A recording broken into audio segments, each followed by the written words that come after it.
खाया पिया कुछ नाही, गिलास थोडा बाराणा अशी अवस्था झाली होती. 1 तास झालं त्या सागरवेणीचा चालला होता प्रयोग माझ्यावर, पण काय नाही, व्यवस्थित दिसत नव्हतं. तेल लावलं होतं केसांना, म्हटलं चला नीट वेळणी तरी घालू, पण काय येऊया रोजच्याच अवतारावर, जसे आहे तसेच. तर तयार झाले आणि निघाले. बाहेर जायचं होतं म्हणून, बाहेर म्हणजे बर्थ सर्टिफिकेट घ्यायला जायचं होतं म्हणून मग असं करत निघाले. बाहेर ऊन खूप जास्त आहे बरं, अगदी सहनच होत नाही, किती ऊन आहे. म्हणून हे असं तोंडाला बांधणं गरजेचं आहे, प्रत्येकाने बांधावं. हे बघा आम्हाला काय दिसलं, करवंदे, काळी मैना असं गावी म्हणायचं याला. आम्ही उन्हाळ्यात खायचो खूप.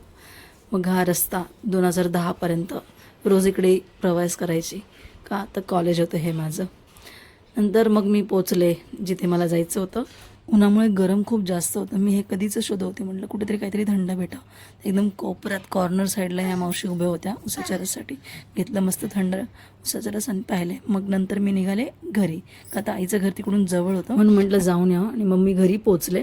तिथे जाऊन संध्याकाळपर्यंत मग आराम केला, खाल्लं पिल्लं मस्त.